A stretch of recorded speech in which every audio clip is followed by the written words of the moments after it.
Hello friends, આપણી YouTube channel game changing સાયકોલોજીમાં આપ સૌનું હાર્દિક સ્વાગત છે. આજના વિડીયોમાં આપણે આવનારી પરીક્ષા જે ફિલ્ડ ઓફિસરની છે તે ઉપરાંત ટેટ ટાટ જેવી પરીક્ષાઓમાં તેમજ જે વિદ્યાર્થીઓનું મનોવિજ્ઞાન છે એવા વિદ્યાર્થીઓ માટે મનોવિજ્ઞાનના જે વારંવાર પૂછાતા પ્રશ્ન છે તે ઉપરાંત આજના વિડીયોમાં આપણે મનોવિજ્ઞાનના વારંવાર પૂછાતો જે ટૉપિક છે માનસિક વિકૃતિઓ, મેન્ટલ ડિસઓર્ડર્સ જે છે તો એની ચર્ચા કરવાના છે. ઘણી બધી પરીક્ષાઓમાં આ ટોપિકમાંથી ઘણા બધા પ્રશ્નો વારંવાર પૂછાય છે. તો આ વિડીયો નંબર 3 છે, એટલે અગાઉના વિડીયો તમે ન જોયા હોય તો પ્લેલિસ્ટમાંથી તમે એ વિડીયો જોઈ શકો છો. તો સૌપ્રથમ છે માનસિક વિકૃતિઓ, મેન્ટલ ડિસઓર્ડર. તો એમાં ફર્સ્ટ છે ચિંતા સંબંધિત વિકૃતિઓ, એન્ઝાયટી ડિસઓર્ડર્સ જે છે તો એની ચર્ચા કરીએ. તો આ વિકૃતિમાં વ્યક્તિ લાંબા સમય સુધી ગભરાટ અને ચિંતા અનુભવે છે. એટલે કે ચિંતા સંબંધિત જે વિકૃતિ છે એન્ઝાયટી ડિસઓર્ડરમાં, તો વ્યક્તિ લાંબા સમય સુધી ગભરાટ અને ચિંતાનો અનુભવ કરે છે. એમાં ફર્સ્ટ છે સામાન્યકૃત ચિંતા વિકૃતિ, જનરલાઇઝ એન્ઝાયટી ડિસઓર્ડર, જેને GAD તરીકે ઓળખવામાં આવે છે. અગત્યનું છે, ઘણી બધી વખત ફૂલ ફોર્મ તરીકે પણ પૂછાય છે JAD. તો જનરલાઇઝ એન્ઝાયટી ડિસઓર્ડર તરીકે ઓળખવામાં આવે છે. વ્યક્તિ કોઈ પણ ચોક્કસ કારણ વગર સતત અને અતિશય ચિંતા અનુભવે છે. જે સામાન્યકૃત ચિંતા, જેને આપણે GAD જનરલાઇઝ એન્ઝાયટી ડિસઓર્ડર કહે છે, તો એમાં વ્યક્તિ શું કરે છે, તો વ્યક્તિ કોઈ પણ ચોક્કસ કારણ વગર સતત અને અતિશય ચિંતા અનુભવે છે. એટલે કે કોઈ ચિંતા કરવા પાછળનું કોઈ કારણ નથી હોતું, છતાં પણ વ્યક્તિ ચિંતાનો અનુભવ કરે છે. ખાસિયત શું છે, તો આ ચિંતા ચોક્કસ વસ્તુ કે પરિસ્થિતિ સાથે જોડાયેલી હોતી નથી. એટલે કે આ જે GAD છે તો એની ખાસિયત શું છે, તો એ છે તો ચિંતા કોઈ ચોક્કસ વસ્તુ કે પરિસ્થિતિ સાથે જોડાયેલ નથી. એટલે કે વ્યક્તિને કોઈ પણ કારણ વગર વ્યક્તિ સતત ચિંતા અનુભવે છે. ત્યારબાદ છે ભય વિકૃતિ, ફોબિયા તરીકે ઓળખવામાં આવે છે. તો કોઈ ચોક્કસ વસ્તુ, વ્યક્તિ કે પરિસ્થિતિનો તીવ્ર અને અતાર્કિક ડર અથવા તો ભય જોવા મળે એને ફોબિયા કહેવામાં આવે છે. શું છે, તો કોઈ ચોક્કસ વસ્તુ, વ્યક્તિ કે પરિસ્થિતિનો તીવ્ર અને અતાર્કિક ડર એટલે કે ભય, જરૂરી નથી છતાં પણ વધારે ભય લાગે છે તો એને ફોબિયા તરીકે ઓળખવામાં આવે છે. ઉદાહરણ તરીકે એક્રોબિક ફોબિયા. અહીંથી ઘણી બધી વખત પ્રશ્ન પૂછાય છે, એક્રોબિક ફોબિયા કયા ડર સાથે સંકળાયેલો છે. તો એક્રોબિક ફોબિયા જે છે તો ઊંચાઈનો ડર છે. તો યાદ રાખવાનું છે એક્રોબિક ફોબિયા સાથે કયો ડર આવશે, તો ઊંચાઈનો ડર આવશે. ત્યારબાદ છે ક્લોસ્ટ્રોફોબિયા. તો આ પણ અગત્યનો છે. ક્લોસ્ટ્રોફોબિયા કયા ડર સાથે સંકળાયેલો છે, તો બંધ જગ્યાનો ડર. એટલે કે કોઈ ચોક્કસ જગ્યા હોય તો એ બંધ હોય તો એનો ડર જે થાય છે ને ક્લોસ્ટ્રોફોબિયા તરીકે ઓળખવામાં આવે છે. તો આ બે યાદ રાખવાનું છે. એક્રોબિક ફોબિયા કયા ડર સાથે સંકળાયેલો છે, તો ઊંચાઈનો ડર. ક્લોસ્ટ્રોફોબિયા, તો ક્લોસ્ટ્રોફોબિયા કોની સાથે સંકળાયેલો છે, તો બંધ જગ્યાના ડર સાથે સંકળાયેલો છે. એ ઉપરાંત આપણે જે GAD જોયું તો એનું ફૂલ ફોર્મ યાદ રાખવાનું છે, જનરલાઇઝ એન્ઝાયટી ડિસઓર્ડર તરીકે ઓળખવામાં આવે છે. ત્યાર પછી છે અનિવાર્ય ક્રિયા વિચાર વિકૃતિ. તો આનું પણ ફૂલ ફોર્મ ઇમ્પોર્ટન્ટ છે, OCD તરીકે ઓળખવામાં આવે છે. ઓબ્સેસિવ કમ્પલ્સિવ ડિસઓર્ડર તરીકે ઓળખવામાં આવે છે. તો અનિવાર્ય ક્રિયા વિચાર વિકૃતિ યાદ રાખવાનું છે, ઓબ્સેસિવ કમ્પલ્સિવ ડિસઓર્ડર તરીકે ઓળખવામાં આવે છે. OCD ફૂલ ફોર્મ યાદ રાખવાનું છે. તો અનિવાર્ય વિચાર, ઓબ્સેશન, એક જ પ્રકારના અનિચ્છનીય વિચારોનું વારંવાર આવવું તો એને અનિવાર્ય વિચાર કહેવામાં આવે છે. ફોર એક્ઝામ્પલ, હું પરીક્ષામાં પાસ થઈશ કે નહીં થઈશ, વારંવાર વિચાર આવવા, અથવા તો મને કાર્યમાં સફળતા મળશે કે નહીં આવશે. વ્યક્તિ ચાહે છે કે આ વિચાર ખોટા છે છતાં પણ વારંવાર વિચારો આવે છે તો એને અનિવાર્ય વિચાર તરીકે ઓળખવામાં આવે છે. ત્યારબાદ છે અનિવાર્ય ક્રિયા કમ્પલ્સન. તો આ વિચારોથી છુટકારો મેળવવા માટે વારંવાર એક જ ક્રિયા કરવી. એટલે કે વ્યક્તિ એકની એક ક્રિયા વારંવાર કરે. ફોર એક્ઝામ્પલ, વારંવાર હાથ ધોવા.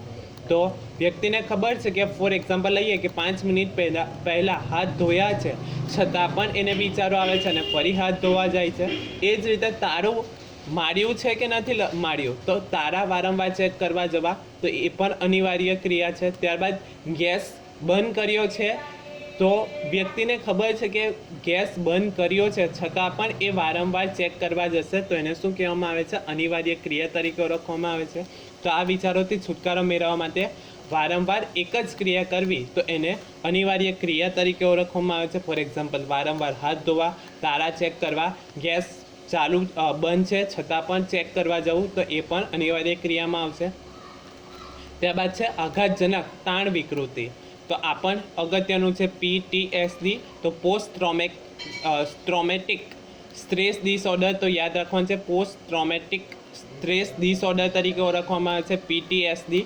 તો કોઈ ગંભીર કે આઘાતજનક ઘટના, ફોર એક્ઝામ્પલ યુદ્ધ, અકસ્માત, કુદરતી આફત પછી લાંબા સમય સુધી તે ઘટનાના વિચારો કે સ્વપ્નો આવવા અને ગભરાટ અનુભવવો. એટલે કે કોઈ ઘટના બની ગઈ હોય પછી પણ વ્યક્તિને એ ઘટના અંગેના વારંવાર વિચારો આવે છે, સ્વપ્ન આવે છે અને વ્યક્તિ ગભરાટનો અનુભવ કરે તો એ આઘાતજનક તાણ વિકૃતિ કહેવામાં આવે. ફોર એક્ઝામ્પલ, કોઈ સૈનિક યુદ્ધ લડીને આવ્યા હોય તો યુદ્ધ પૂરું થઈ જાય પછી વ્યક્તિ સૂતો હોય અને સડનલી એને સ્વપ્ન આવે છે યુદ્ધ અંગેના અને વ્યક્તિ જાગી જાય છે અને ડર અનુભવે છે, તો એને શું કહેવામાં આવે છે? તો આઘાતજનક તાણ વિકૃતિ એટલે કે PTSD તરીકે ઓળખવામાં આવે છે. એ જ રીતે કોઈ વ્યક્તિને અકસ્માત થયું હોય, અકસ્માતમાંથી એ બહાર આવે છે અને વ્યક્તિ સૂતો હોય અને સડનલી અકસ્માતના વિચાર આવે છે અને એ જાગી જાય છે અને ગભરાટનો અનુભવ થાય છે, તો એને પણ PTSD તરીકે ઓળખવામાં આવે છે. ત્યાર પછી છે મિજાજ અથવા તો મૂડ સંબંધિત વિકૃતિઓ, મૂડ ડિસઓર્ડર્સ. તો અગત્યનું છે ખિન્નતા અથવા તો ઉદાસીનતા, જેને ડિપ્રેશન તરીકે ઓળખવામાં આવે છે. તો વ્યક્તિ ડિપ્રેશનમાં અથવા તો ખિન્નતામાં શું કરે છે? તો સતત ઉદાસી હોય છે, જીવનમાં રસ ગુમાવી બેઠો હોય છે, એટલે કે નિરસ જોવા મળે છે, વ્યક્તિ સતત ઉદાસ જોવા મળે છે, ઉર્જાનો અભાવ જોવા મળે છે અને આત્મહત્યાના વિચારો આવવા લાગે છે. એટલે કે ખિન્નતાના લક્ષણો શું છે? તો સતત ઉદાસી જોવા મળે છે, જીવનમાં રસ ગુમાવી બેઠો હોય છે, એટલે કે કોઈ કામ કરવામાં એને કોઈ રસ હોતો નથી, ઈચ્છા હોતી નથી, ઉર્જાનો અભાવ જોવા મળે છે અને આત્મહત્યાના વિચારો આવવા લાગે છે. ખાસિયત શું છે? તો આ વિકૃતિમાં વ્યક્તિની કાર્યક્ષમતા ઘટી જાય છે. શા માટે ઘટી જાય? તો આપણે લક્ષણમાં જોયું કે જીવનમાં એને રસ ગુમાવી બેઠો હોય છે, તો એના કારણે વ્યક્તિની કાર્ય કરવાની જે ક્ષમતા હોય છે તો એ પણ ઘટી જાય છે. ત્યારબાદ અગત્યનું છે દ્વિધ્રુવીય વિકૃતિ, બાયપોલર ડિસઓર્ડર તરીકે ઓળખવામાં આવે છે. વ્યક્તિના મૂળમાં બે વિરોધી ભાષી ધ્રુવો વચ્ચે ફેરફાર થવો, તો એને દ્વિધ્રુવી અથવા તો બાયપોલર ડિસઓર્ડર કહેવામાં આવે છે. એટલે કે કોઈક વખત વ્યક્તિ વધારે ઉદાસ જોવા મળે છે, તો કોઈ વખત એનાથી વિપરીત, તો કોઈક પરિસ્થિતિમાં અથવા તો કોઈ સમય વ્યક્તિ ખૂબ જ ખુશ જોવા મળે છે, તો બંને ધ્રુવો એટલે કે વિરોધાભાસી વર્તન કરે છે, તો એને દ્વિધ્રુવી વિકૃતિ બાયપોલર ડિસઓર્ડર તરીકે ઓળખવામાં આવે છે. એના બે તબક્કા છે. ફર્સ્ટ છે ખિન્નતા એટલે કે ડિપ્રેશન અને બીજું છે અતિ ઉત્તેજના, જેને મેનિયા તરીકે ઓળખવામાં આવે છે. મેનિયામાં વ્યક્તિ અસામાન્ય રીતે ખુશ, વધુ પડતી ઉર્જાવાળી અને બિનજરૂરી ખર્ચાળ વર્તન કરે છે, તો એ મેનિયા છે. અને ડિપ્રેશનમાં આપણે જોયું એમ કે સતત ઉદાસી જોવા મળે છે, જીવનમાં રસ ગુમાવી બેઠો હોય છે, ઉર્જાનો અભાવ જોવા મળે છે, તો એ ખિન્નતા અથવા તો ડિપ્રેશનમાં જોવા મળે છે. તો દ્વિધ્રુવીય વિકૃતિ એટલે કે બાયપોલર ડિસઓર્ડરમાં શું થશે? તો કોઈક વખત વ્યક્તિ ખિન્ન જોવા મળશે અને એનાથી વિરુદ્ધ કેટલીક વખત વ્યક્તિ અતિ ઉત્તેજના એટલે કે મેનિયામાં જોવા મળે છે. ત્યારબાદ છે ગંભીર માનસિક વિકૃતિ, મેજર સાયકોલોજીકલ ડિસઓર્ડર. તો એમાં છે મનોવિક્ષિપ્તતા એટલે કે સ્કિઝોફ્રેનિયા. તો આ એક ગંભીર માનસિક રોગ છે જેમાં વ્યક્તિ વાસ્તવિકતા સાથેનો સંપર્ક ગુમાવી બેસે છે. એટલે કે સ્કિઝોફ્રેનિયામાં શું થાય છે? તો વ્યક્તિ વાસ્તવિકતા સાથેનો જે સંપર્ક છે તો એ ગુમાવી દે છે. મુખ્ય લક્ષણો શું છે? તો ભ્રમણા જોવા મળે છે, ખોટી અને અતાર્કિક માન્યતાઓ જોવા મળે છે. ફોર એક્ઝામ્પલ, કોઈ મને મારી નાખવા માંગે છે તો સ્કિઝોફ્રેનિયામાં જોવા મળે છે. કે ખોટા ભ્રમમાં રહે છે કે કોઈ મને મારી નાખશે અથવા તો મારા ખાવામાં કોઈ ખોરાક કોઈ ઝેર મેળવી નાખ્યું છે એના કારણે મને મારી નાખશે, તો વારંવાર વિચારો આવે છે. ત્યારબાદ છે ભ્રમ. તો જે વસ્તુ અસ્તિત્વમાં ન હોય તે જોવી કે સાંભળવી, તો એ ભ્રમ છે. તો ભ્રમ શું છે? તો સાંભળવાનો ભ્રમ સૌથી સામાન્ય જોવા મળે છે, કે વ્યક્તિને ભ્રમ થાય છે કે સાંભળવાનો ભ્રમ સૌથી સામાન્ય જોવા મળે છે. વ્યવસ્થિત વિચારસરણીનો અભાવ સ્કિઝોફ્રેનિયામાં જોવા મળે છે. તો યાદ રાખવાનું છે ગંભીર માનસિક વિકૃતિ કઈ છે. ક્વેશ્ચન પૂછાઈ શકે, ગંભીર માનસિક વિકૃતિઓ નીચેનામાંથી કઈ છે? તો અલગ અલગ ઓપ્શન હશે. તો એમાંથી સ્કિઝોફ્રેનિયા છે, એ ગંભીર માનસિક વિકૃતિ જોવા મળે છે. ભ્રમ અને વિભ્રમના લક્ષણો જોવા મળે છે, એમાં પણ સૌથી સામાન્ય સાંભળવાનો ભ્રમ જે છે એ સામાન્ય જોવા મળે છે. વ્યવસ્થિત વિચારસરણીનો વ્યક્તિમાં અભાવ જોવા મળે છે. તો આ યાદ રાખવાનું છે.